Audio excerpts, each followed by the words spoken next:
प्रिय दर्शकों, आज जो उपदेश आप सुनने जा रहे हैं वह कोई साधारण उपदेश नहीं है।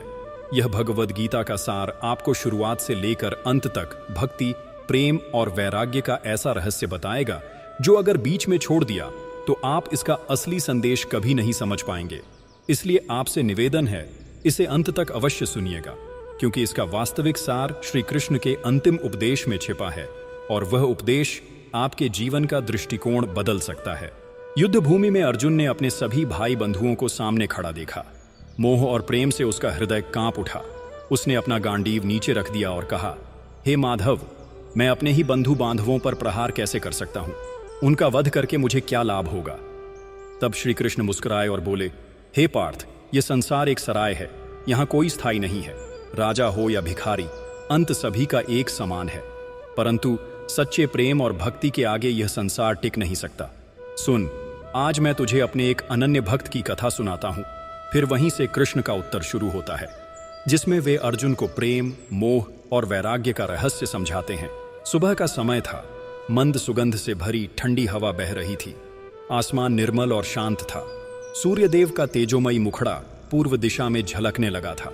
ऐसे ही सुहावने क्षणों में एक मस्त साधु टाट की गुदड़ी में लिपटा हुआ, भावनाओं की तरंगों में झूमता गाता शहर अमरसेनपुर की ओर चला आया। उसका मन हुआ कि क्यों ना इस बस्ती की सैर की जाए। अपनी यह इच्छा पूरी करने के लिए वह नगर में प्रवेश करता है। धन और वैभव से संपन्न अमरसेनपुर उस समय बहुत रौनक में था। यही नहीं, उस देश का राजा भी अक्सर यहीं रहा करता था। साधु गलियों और कूचों की सैर करता हुआ धीरे धीरे शाही महल तक पहुंच गया। वहां उसने देखा, महल की खिड़की से एक चंद्रमुखी नव युवती मृगनयनी की तरह राह चलते लोगों को देख रही थी। उसके सौंदर्य को देखकर साधु का दिल ठहर सा गया। प्रेम की ज्वाला उमड़ पड़ी। हृदय में भावनाओं का तूफान उठ खड़ा हुआ। वह अनायास ही पुकार उठा, यह अप्सरा सी सुंदरी कौन है जो राह चलते लोगों के दिल छीनने को बैठी है? उत्तर मिला, वह यहाँ के राजा की बेटी है। इश्क या प्रेम भी अजीब बला है। इसके बस में आते ही इंसान मानो अंधा हो जाता है। उसकी विवेक शक्ति नष्ट हो जाती है। उसे आगे पीछे का ज्ञान नहीं रहता। वह अपने को भूल जाता है, अपनी स्थिति को भूल जाता है। प्रेम का यही पागलपन जब दिमाग में उतरता है तो इंसान को दीवाना बना देता है। वह कांटों की परवाह नहीं करता, जान की बांजी लगाने से भी पीछे नहीं हटता। साधु की भी यही दशा हुई। उसे यह भी ज्ञान नहीं रहा कि वह तो एक दीनहीन महात्मा है और वह एक राजकुमारी। दोनों का आपस में क्या संबंध? वह उसे कैसे पसंद कर सकती है और भला प्राप्त भी कैसे हो सकती है? मगर इश्क की यह बीमारी ही ऐसी है, इसे समझना आसान नहीं। हकीकत में इसका उदाहरण सिर्फ यमराज से ही दिया जा सकता है, जो राजा और रंक, अमीर और गरीब सभी को एक ही डंडे से हाँकते हैं और अंत में सबको एक ही मंजिल पर पहुंचा देते हैं। हमारा साधु आर्यमित्र भी अब इस प्रेम मदिरा की बोतल छक चुका था। नशे में उसकी सुध बुद्ध सब हर ली गई थी। वह अब अपनी बुद्धि विवेक से खाली हो चुका था। इसी मस्ती की तरंगों में डूबा वह शाही दरबार तक जा पहुंचा। दरबार सजा हुआ था। राजा खुद अपने सिंहासन पर विराजमान था। मंत्रीगण और दरबारी सरदारों की भीड़ लगी थी। चारों ओर एक अजीब चहल पहल थी, मगर इस बेढंगे और बदहाली में पड़े महात्मा की ओर किसी का ध्यान नहीं गया। एक कोने में वह चुपचाप खड़ा था, लेकिन उसके दिल में हलचल मची हुई थी। सच्चा स्नेह व्यर्थ कभी नहीं जाता। हाँ, समय लगता है, पर उसका प्रभाव आए बिना कभी रहता नहीं। झोंपड़ी में रहने वाला निर्धन और असहाय साधु भी अपने प्रेम और आस्था के आकर्षण से राजा के महल तक पहुंच सकता है। इश्क जब दिल पर दस्तक देता है तो फिर इंसान को दुनियावी परवाह कहाँ रहती है। इसी जुनून के साथ महात्मा आर्यमित्र ने राजा की आंखों में आंखें डालकर निर्भीक स्वर में कहा, मुझे राजकुमारी चाहिए। मैं उससे प्रेम करता हूं, उसे मुझे दे दीजिए। दरबार में खामोशी छा गई। फिर अचानक शोर मच उठा। दरबारियों ने इस बात को अपराध माना। कुछ तो उसे मार डालने पर उतारू हो गए और कई लोग उसे धक्के देकर बाहर निकालने लगे। मगर राजा ने हाथ उठाकर सबको रोक दिया। थोड़ी देर चुप रहने के बाद उसने गंभीर स्वर में कहा, बाबा, तुम साधु आदमी हो, ऐसी बातें तुम्हें सोचनी भी नहीं चाहिए। जिस उद्देश्य के लिए तुमने गेरुआ वस्त्र धारण किए हैं, उसी की पूर्ति करना उचित है। दुनिया छोड़कर फिर से दुनियावी बंधनों में फंसना, यह बुद्धिमानी नहीं। सोचो, एक गरीब अपने दरवाजे पर हाथ ही नहीं बांध सकता, इसी तरह एक फकीर अमीर की बेटी को लेकर सुख से नहीं रह सकता।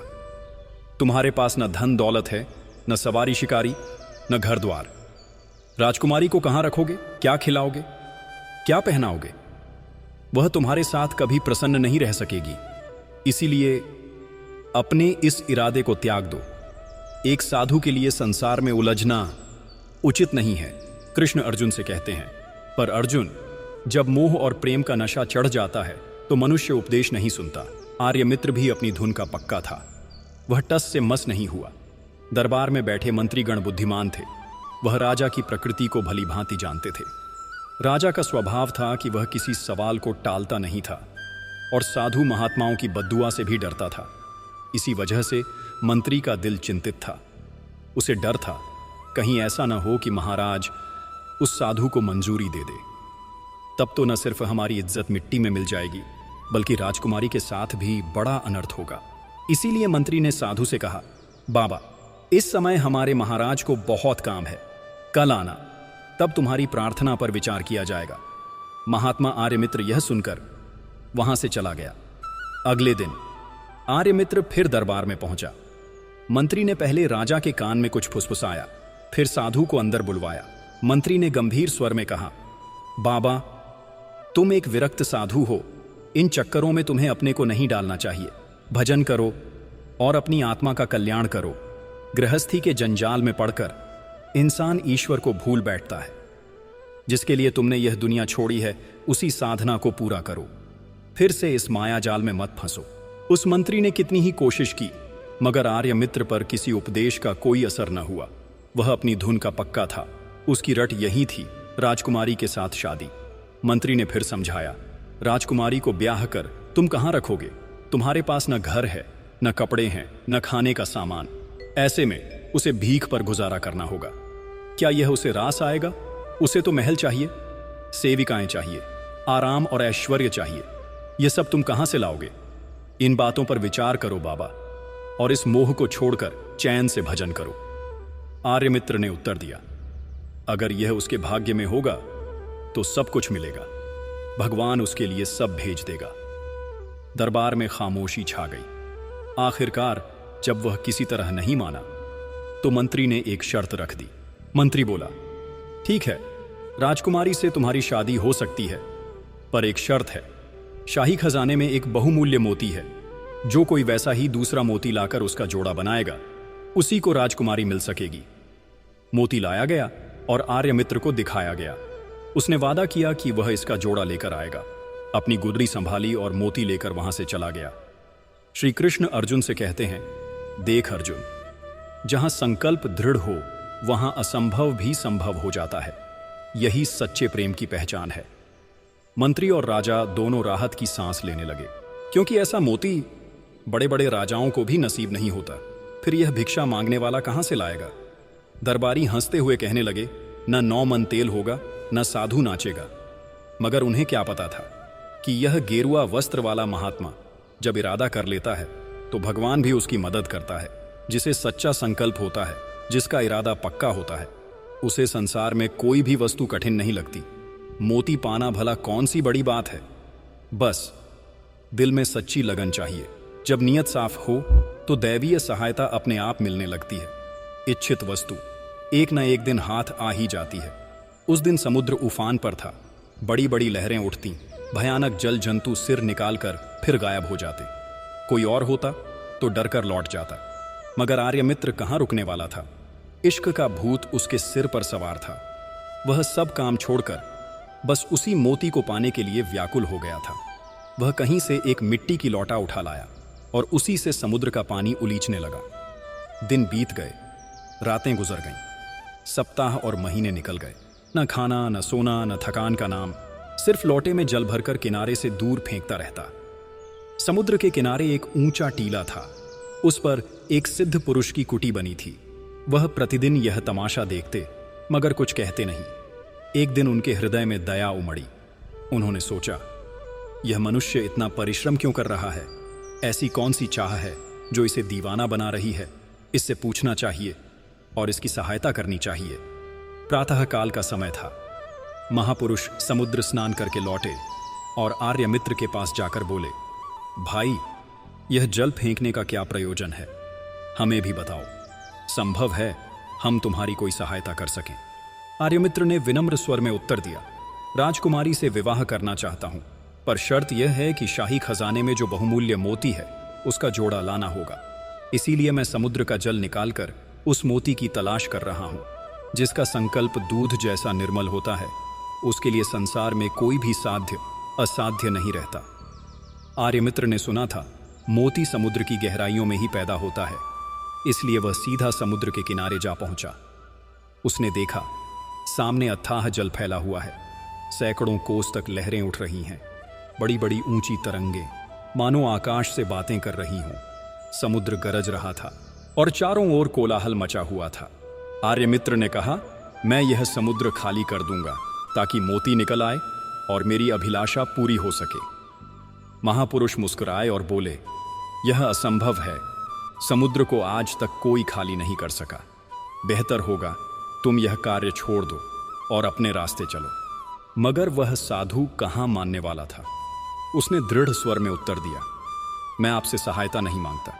आप अपना काम कीजिए, मेरा समय व्यर्थ न करें। मुझे बात करने की फुर्सत नहीं है। वहां परीक्षा पूरी हो चुकी थी। आर्यमित्र इश्क की कसौटी पर खरा उतर चुका था।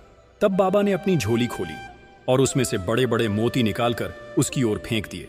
वे बोले, यह मोती मेरे पास हैं। यदि इनसे तेरा काम बन सकता है तो इन्हें ले जा और अपनी इच्छा पूरी कर। आर्यमित्र ने देखा वहां असंख्य मोती बिखरे हुए थे। उसने कपड़े में बांधे और आनंदित होकर बाबा को धन्यवाद दिया।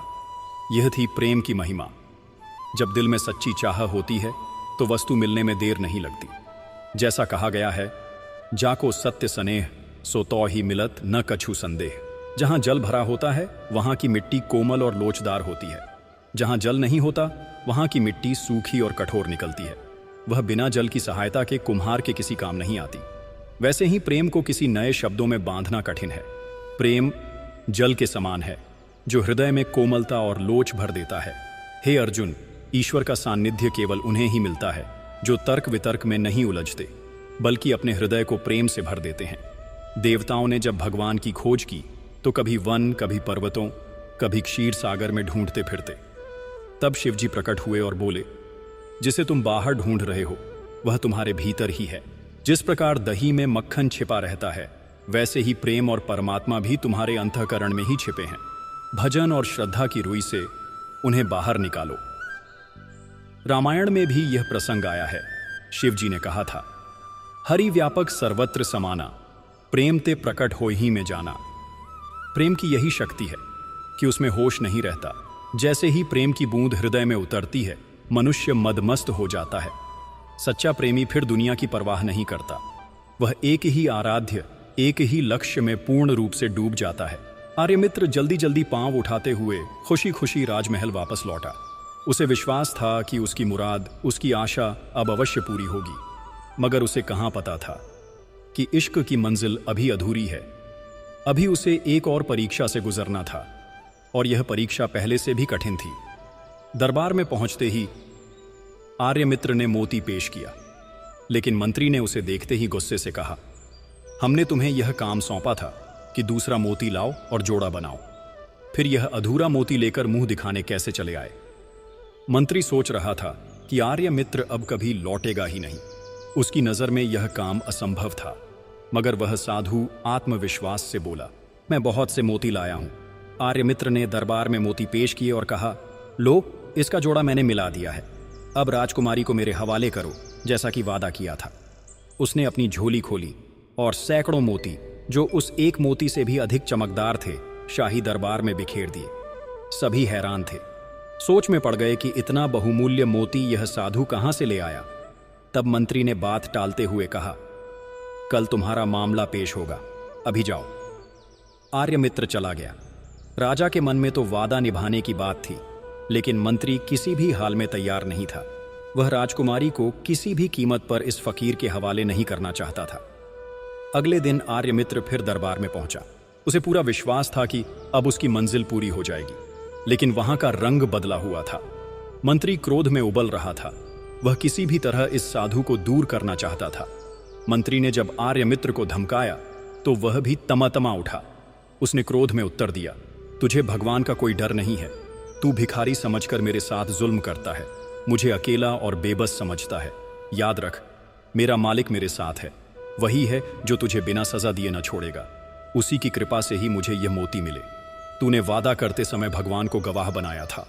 अब यदि तू धन और वैभव के घमंड में उसे भूल रहा है तो मैं नहीं भूलूंगा। मैं यहां से बिना राजकुमारी के लिए नहीं जाऊंगा। मंत्री क्रोध से आग बबूला हो गया। गुस्से में आकर उसने सिपाहियों को हुक्म दिया, इस गरीब भिखारी को मारो और दरबार से बाहर फेंक दो। बस फिर क्या था, सिपाही टूट पड़े। बेचारे आर्यमित्र को इतना पीटा गया कि वह वहीं बेहोश होकर गिर पड़ा। राजा का मन तो नहीं चाहता था कि वादा तोड़ा जाए या एक गरीब साधु पर इतना जुल्म ढाया जाए, लेकिन उन अत्याचारी दरबारियों ने अपनी मनमानी कर डाली। उन्होंने आर्यमित्र को बेहोशी की हालत में जंगल के भीतर फेंक दिया। तब श्री कृष्ण जी अर्जुन से कहते हैं कि हे पार्थ, धन और वैभव के अंधे चाहे समझें या न समझें, पर हिंसा और अत्याचार कभी भी अपना फल दिए बिना नहीं रहते। कभी जल्दी कभी देर से, पर न्याय जरूर होता है। गरीब की आह सीधे आसमान तक जाती है, वह अत्याचारियों का नाश करके ही छोड़ती है। लोग इस सच्चाई को नहीं समझते और जब गाज उनके सिर पर गिरती है तभी उन्हें होश आता है। आर्यमित्र भी उन दरबारियों की बेरहमी से पीटा गया और उसकी लाश को जंगल में फेंक दिया गया। यह खबर जब राजकुमारी के कानों तक पहुंची तो उसका दिल कांप उठा। स्त्रियों का हृदय स्वभाव से ही कोमल होता है, उनमें दया और करुणा सहज रूप से विद्यमान रहती है। दूसरों का कष्ट वे सहन नहीं कर पाती, और जब राजकुमारी ने यह सुना तो उसका दिल द्रवित हो उठा। वह घबरा गई। उसका मन उस साधु की दशा देखकर व्याकुल हो गया। राजकुमारी का दिल कांपने लगा, उसके दिल में दर्द उठने लगा और वह बेहोश हो गई। इलाज करने वाले वैद्य आए, दवाइयां दी गईं, मगर उसका हाल और बिगड़ता ही गया। सबने सोचा अब वह मर चुकी है। महल की चहल पहल थम गई। रोने चीखने की आवाजों से सारा ऋणिवास गूंज उठा। मंत्री को लोग कोसने लगे। अब सबको विश्वास हो गया था कि यह सब उसी साधु की हाय का असर है। लोग कहने लगे, जो होना था हो चुका, अब और देर करना ठीक नहीं, जल्दी से इसे समाधि स्थल ले चलो। अर्थी सजाई गई। लाखों लोग साथ चल दिए। शहर सन्नाटे में डूब गया। हर जुबान पर बस यही चर्चा थी। कब्र खोदी गई और उसमें राजकुमारी को दफना दिया गया। आर्यमित्र के पेट पर ठंडी हवा के झोंके लगे। शुद्ध और निर्मल वायु उसके भीतर पहुंची। धीरे धीरे उसकी चेतना लौटने लगी, प्राण वापस आने लगे। वह उठकर बैठ गया। स्वप्न सा लग रहा था। सोचने लगा, मैं कहाँ हूं? न कोई शाही दरबार की चहल पहल, न आदमी की आवाज। चारों ओर वीरानी ही वीरानी। धीरे धीरे स्मृति लौट आई। उसे मंत्री की निर्दयता याद आई, अपने पिटने की वेदना याद आई। उसके दिल ने कहा, यह तो इश्क का सौदा है। सच्चा प्रेम वही है जो सिर देने से भी पीछे न हटे। प्राणों की बाजी लगाकर ही इच्छित वस्तु मिलती है। हिम्मत बांधी और धीरे धीरे शहर की ओर चल दिया। बस्ती उसे श्मशान जैसी लगी। चारों ओर उदासी थी। बाजार सूने पड़े थे। आदमी की शक्ल कहीं दिखाई नहीं पड़ती थी। आर्यमित्र ने पूछा, आज यह कैसा मातम है? नगर क्यों शोक सागर में डूबा है? यह सन्नाटा क्यों? एक बुद्धिमान व्यक्ति ने उत्तर दिया, राजकुमारी का देहांत हो गया है। एक महात्मा की बद्दुआ ने उस कमल नयनी को निगल लिया। राजकुमारी के प्राण पखेरु उड़ चुके थे। राजा की वही इकलौती बेटी अब शमशान ले जाई गई। सारा नगर उसके अर्थी में उमड़ पड़ा। आर्यमित्र ने राह चलते लोगों से पूछा, यह सब कहां जा रहे हैं? तब पता चला राजकुमारी को दफनाने ले जाया जा रहा है। वह भी चुपचाप उसी ओर चल पड़ा। लोग शमशान में उसे रखकर लौट चुके थे। ताजी मिट्टी से उसका ठिकाना मालूम हो गया। आर्यमित्र वहीं एक किनारे छुपकर बैठ गया। शमशान के दरवाजे पर पहरा था, राजा और मंत्री के पहरेदार, मगर वे सिपाहियों जैसे सतर्क नहीं थे। वे तो आलस्य में कोने में पड़ी भाले छोड़ खटिया पर खर्राटे भरते पड़े थे। आर्यमित्र की इच्छा थी, जिंदगी में न सही, कम से कम उसकी मरी हुई सूरत को देख ले, अपने कलेजे को ठंडा कर ले। धीरे से वह कब्र के पास पहुंचा, मिट्टी हटाई और लाश को बाहर निकाल लिया। वह कफ़न में लिपटी हुई थी। पहरेदारों के डर से वह राजकुमारी को कंधे पर रख चुपके से जंगल की ओर निकल गया। वहां उसकी एक छोटी सी झोंपड़ी थी। दिया बाती तो थी नहीं, इसलिए उसने आग जलाकर लकड़ियों में रोशनी पैदा की। जब प्रकाश फैला, उसने कफन का बांधन खोलकर धूल मिट्टी झाड़ दी और लकड़ी का सहारा बनाकर उसे अपने पास बैठा दिया। वह उसकी सुंदरता को निहारता रहा, मानो उसकी व्याकुल आत्मा उसकी छवि का रसपान कर रही हो। राजकुमारी की निर्जीव देह को सामने रखकर आर्यमित्र का दिल उमड़ पड़ा। वह अब खुद को रोक न सका। आंखों से आंसू बहे और वह फूट फूट कर रोने लगा। रोते रोते उसने वे शब्द कहे जिनमें उसके टूटे हुए दिल की शिकायतें छिपी थीं। उसकी व्यथा, उसकी तड़प, उसकी बेबसी शब्दों में ढल गई। आर्यमित्र अपने आंसू और तड़प के साथ राजकुमारी की निर्जीव देह से बातें कर रहा था। उसके शब्द इतने दर्दनाक थे कि मानो मुर्दा शरीर भी उन्हें सुन रहा हो। उसे ऐसा आभास हुआ जैसे राजकुमारी के होंठ हिल रहे हों, जैसे वह उत्तर देने को तैयार हो। मृत शरीर का बोलना तो एक आश्चर्य की बात थी, लेकिन प्रेम के दीवाने के लिए यह कोई असंभव बात न थी। आर्यमित्र को ऐसा लगा जैसे राजकुमारी उसके प्रेम की गवाही दे रही हो। मेरे प्रियतम, तू मेरी प्रेम का दावा करता है, पर प्रेम का मार्ग कितना कठिन है तू क्या जानता है? प्रेम में बड़े बड़े कष्ट सहने पड़ते हैं, विपत्तियां झेलनी पड़ती हैं, जान और दिल कुर्बान करने पड़ते हैं। यह सब मैं तो पहले ही कर चुकी हूँ। तू अब भी बैठा बातें बना रहा है, क्या अपने नाम को प्रेमियों की सूची में लिखाना चाहता है? राजकुमारी की आत्मा की पुकार आर्यमित्र के दिल को चीर गई। उसके शब्द तीर की तरह लगे, मानो उसकी अपनी कमजोरी उजागर हो गई हो। वह समझ गया, सच्चे प्रेमी का कर्तव्य है जान और दिल की कुर्बानी देना। मगर वह पीछे रह गया था। उसके होठों से एक दर्दनाक चीख निकली जिसने सारे वातावरण को हिला डाला। जंगल की रातें उसकी चिल्लाहट से गूंज उठी। बेहोशी की हालत में वह जमीन पर गिर पड़ा। काफी देर बाद जब उसे होश आया तो उसने हाथ जोड़कर ईश्वर से प्रार्थना की, हे मेरे भगवान, तू अगर चाहे तो इसे जिंदा कर दे। मुझे इसकी जिंदगी लौटा दे ताकि मैं इसके पास पहुंच सकूं। तब भगवान श्री कृष्ण अर्जुन को समझाते हुए कहते हैं, हे अर्जुन, सुन, मेरी लीला अपार है जिसे बुद्धिमान भी नहीं समझ पाते। मैं राजा को रंक और रंक को राजा बना सकता हूं। मैं मृत को जीवित कर सकता हूं और जीवित को मृत कर सकता हूं। मेरे लिए कुछ भी असंभव नहीं। इसीलिए हे अर्जुन, तू सारे मोह छोड़ देकर केवल धर्म के लिए युद्ध कर। सच्चे हृदय से निकली प्रार्थना सदैव असर करती है। आर्यमित्र के सच्चे दिल से निकली पुकार ईश्वर के करुणामय कानों में गूंज गई। उसकी दर्द भरी आवाज सुनकर राजकुमारी को फिर से जिंदा करने का आदेश हो गया। हे अर्जुन, अक्सर मैं अपने काम का श्रेय खुद नहीं लेता, बल्कि दूसरों को दिखाता हूं। मृतक को जिंदा करने वाला मैं हूं, पर मनुष्य अपने को ही कारण मान लेता है। वह अपने छोटे छोटे कर्मों को कारगुजारी समझकर अहंकार पाल लेता है। उन दिनों यात्रा आसान नहीं थी। लोग पैदल सफर करते, जंगल में खतरे थे, लुटेरों का डर हरदम बना रहता था। इसलिए यात्री इकट्ठा होकर चलते, जिन्हें काफिला कहा जाता था। रात को काफिला कहीं रुकता जहां हथियारबंद रक्षक और वैद्य भी मौजूद रहते। ऐसे ही किसी दूर देश के सीमांत पर एक काफिला आर्यमित्र की झोपड़ी के पास आ रुका। उन्हें आग की जरूरत पड़ी। उन्होंने एक आदमी को भेजा कि पास ही एक महात्मा रहता है, उससे थोड़ी सी आग मांग लाओ। वह आदमी आर्यमित्र की झोपड़ी पर पहुंचा। उसे पैरों की आहट सुनाई दी। आर्यमित्र ने समझा राजा के सिपाही पकड़ने आ गए हैं। वह झोपड़ी से निकलकर पास की एक गुफा में जा छुपा। जब वह आदमी भीतर गया तो देखा वहां कोई नहीं था। वह आदमी आर्यमित्र की झोपड़ी के भीतर गया। उसने देखा कि एक नव युवती सुंदर शरीर लिए मृतक सी स्थिति में अकेली बैठी है। उसके सामने आग जल रही है। वह आदमी भयभीत हो गया।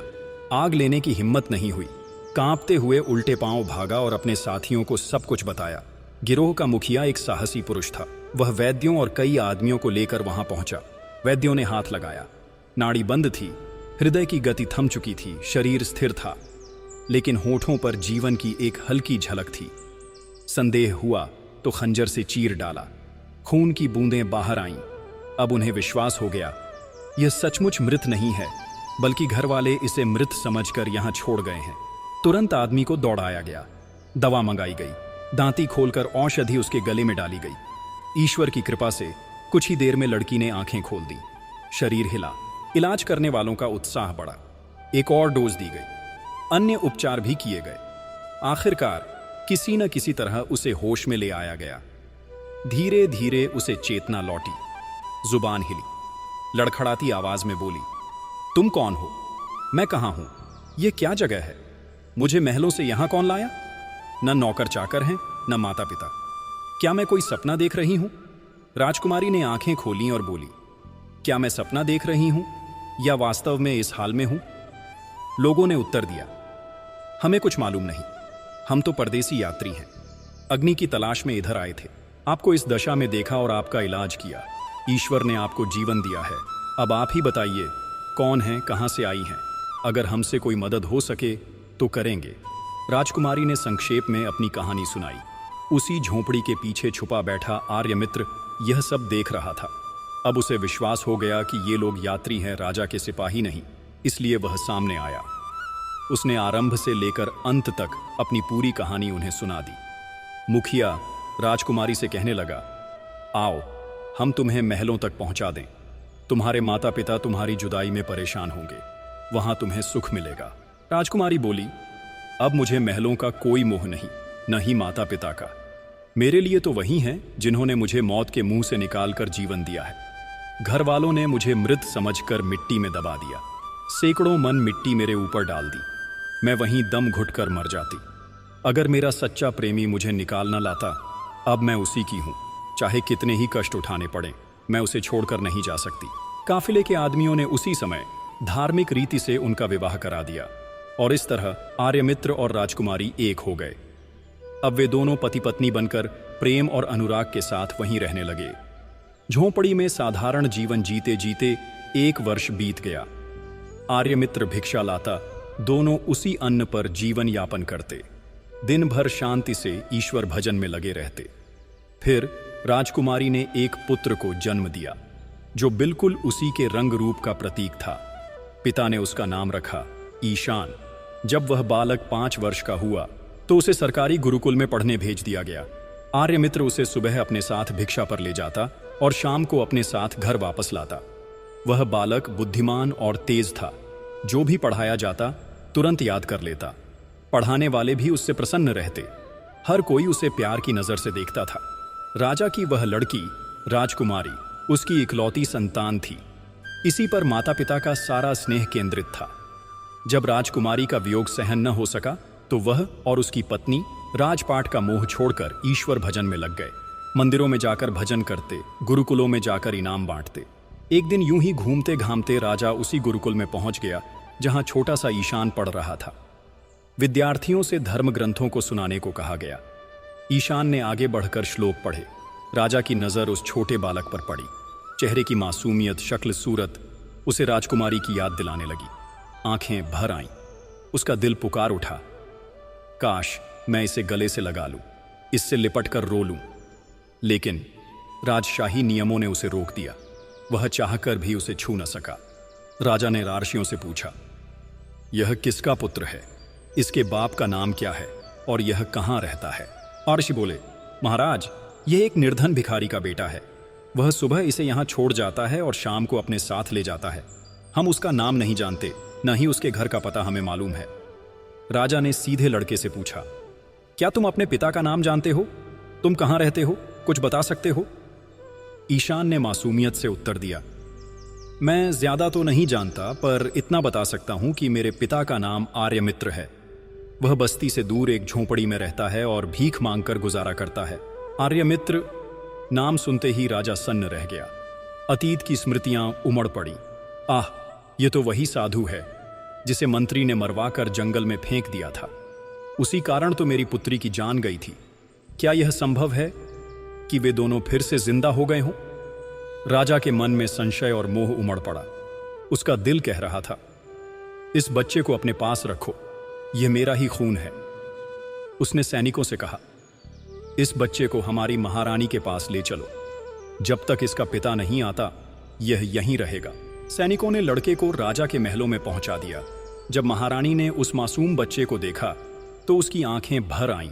वह बोली, क्या कहूं, यह तो बिल्कुल मेरी ही बेटी का रूप है, जैसे वही बदलकर मेरे सामने आ गई हो। दिल से एक चीख निकली और वह बेहोश होकर गिर पड़ी। वैद्यों ने दवा दी। होश आने पर वह प्रेम के आवेश में उस बच्चे की ओर दौड़ी, उसे अपनी गोद में भर लिया और उसे चूमने लगी। बच्चा हैरान था, ये लोग मुझे क्यों पकड़ रहे हैं? उसे तो यह पता ही न था कि उसका कोमल शरीर इन्हीं के खून से बना है। इधर शाम को आर्यमित्र अपने लाडले को लेने गुरुकुल पहुंचा। आर्षियों ने कहा, उसे तो महाराज अपने साथ ले गए हैं और महल में बुलावा भेजा है। आप निश्चिंत होकर वहां जाइए, कोई आपको रोकेगा नहीं। आर्यमित्र का दिल धड़क उठा। उसने सोचा, यह किसी नई विपत्ति का पूर्व रूप है। भय से कांपने लगा, कलेजा जोर जोर से धड़कने लगा। लेकिन पुत्र प्रेम ने उसे खींचकर महलों की ओर चलने पर मजबूर कर दिया। फटे कपड़े पहने, पगड़ी की जगह सिर पर जूता बांधे, पागल सा रूप धरे, आर्यमित्र राजा के सामने पहुंचा। राजा और रंक आमने सामने खड़े थे। दरबार में प्रश्नोत्तर शुरू हुआ। राजा ने पूछा, यह लड़का तुम्हारा है? इसकी मां कौन है और इसका नाम क्या है? आर्यमित्र बोला दृढ़ स्वर में, हां, यह मेरा ही पुत्र है। इसकी मां तुम्हारी वही राजकुमारी है जिसे मैं चाहता था। राजा चौंक पड़ा। उसने कहा, पर वह तो 7 वर्ष पहले ही मर चुकी थी। वह तुम्हें कहां मिल गई और संतान कैसे हुई? इस समय वह कहां है? आर्यमित्र ने शांत स्वर में उत्तर दिया, महाराज, वह मरी नहीं थी, बेहोश थी। लोगों ने गलती से उसे समाधि दे दिया था। मैं उसकी लाश लेकर आया और यात्रियों व वैद्यों की मदद से उसे फिर से जिंदा कर दिया। आज वह मेरी कुटिया में है। राजा की आंखों में शंका थी। उसने कहा, क्या तुम ईश्वर की सौगंध खाकर कह सकते हो कि यह सब सच है? क्या वाकई राजकुमारी हमें मिल सकती है? आर्यमित्र ने बिना झिझक कहा, हां। राजा बोला, तो चलो हम भी वहीं चलते हैं। इसमें तुम्हें कोई आपत्ति तो नहीं होगी? साधु बोला, महाराज चलिए, अपनी पुत्री को देखकर आपकी आत्मा को सच्चा संतोष मिलेगा। 3 पालकियां मंगाई गईं। पहली में राजा सवार हुआ, दूसरी में पत्नी और उनका बेटा, और तीसरी में आर्यमित्र को बिठाया गया। जब वे कुटिया पर पहुंचे तो नगर के छोटे बड़े सभी लोग वहां इकट्ठे हो गए। झोंपड़ी पर भारी भीड़ उमड़ आई, मानो मेला लग गया हो। जब मां ने बेटी को देखा और बेटी ने मां को देखा तो प्रेम उमड़ पड़ा। दोनों की आंखों से आंसुओं की धारा बह निकली। मां ने बेटी को छाती से चिपका लिया और उसके सिर पर हाथ फेर कर कहा, चल बेटी, अब घर लौट चल। पर बेटी ने विनम्र स्वर में कहा, मां, हम फकीरों को महलों से क्या काम? ईश्वर की राह में कदम रख चुका हूं, अब इस सफर को पूरा करना है। मेरा ठिकाना यही वीरान जंगल है, शाही महलों में नहीं। लोगों ने समझाया पर उसने एक न मानी, अपनी झोंपड़ी नहीं छोड़ी। देख अर्जुन, राजमहल के वैभव से भरी राजकुमारी, सुख सुविधाओं से घिरी हुई कन्या जब अपने प्रिय आर्यमित्र के प्रेम को देखती है तो उसका हृदय महलों से विरक्त हो जाता है। माता और पिता चाहते थे कि वह लौट आए, पर उसने कहा, मेरे लिए राज सिंहासन व्यर्थ है। सच्चा धन तो वही है जिसने मुझे मृत्यु के मुंह से निकालकर जीवन दिया है। अर्जुन, यही है सच्चे प्रेम की पहचान।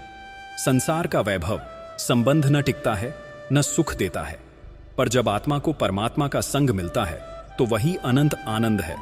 सुन अर्जुन, मनुष्य का सच्चा घर महल नहीं है, उसका सच्चा घर है ईश्वर की शरण। जो इसे पहचान लेता है वह किसी राज सुख को तुच्छ समझता है। इसलिए तू मोह में मत फंस, अपना कर्तव्य कर और मुझे अर्पित कर। जैसे राजकुमारी ने सब त्याग कर आर्यमित्र को अपना लिया, वैसे ही तू भी सब कुछ त्याग कर अपने हृदय को परमात्मा के हवाले कर दे। आर्यमित्र और राजकुमारी अपने स्थान पर ही रहने लगे और बेटे को राजा अपने साथ ले गया और उसे अनेक विद्याओं में निपुण कराया। समय बीता। राज ने ईशान को अपना उत्तराधिकारी घोषित कर दिया। फिर समय पर उसका विवाह हुआ और जब राजा की मृत्यु हुई तो वही ईशान उस देश का राजा बना। राजा ईशान ने कई वर्षों तक राज किया। प्रजा उससे बहुत संतुष्ट थी, परंतु राज कार्य करते हुए भी वह भीतर से हमेशा उदास रहा, क्योंकि उसके माता पिता के त्याग और वैराग्य के संस्कार उसके हृदय में गहराई से बस चुके थे। एक शाम का दृश्य था। राजा दरबार में बैठा था, तभी अचानक एक साधारण साधु महात्मा फटे कपड़े पहने, पागलों जैसी शक्ल बनाए महल में घुसने लगा।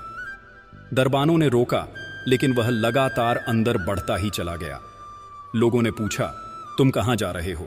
तो वह बोला, मैं रात गुजारने के लिए धर्मशाला ढूंढ रहा हूं। यह धर्मशाला है ना, मुझे यहीं ठहरने दो। लोगों ने कहा, यह धर्मशाला नहीं, महाराज का महल है। यहां राजा की पत्नियां रहती हैं, तुम दूसरी जगह जाओ। लेकिन साधु ने डटकर कहा, नहीं, यह भी सराय ही है, मैं यहीं ठहरूंगा। बात इतनी बढ़ गई कि खबर राजा तक पहुंची। वह दौड़ा हुआ आया। मंत्री और पुरोहित भी साथ चले आए।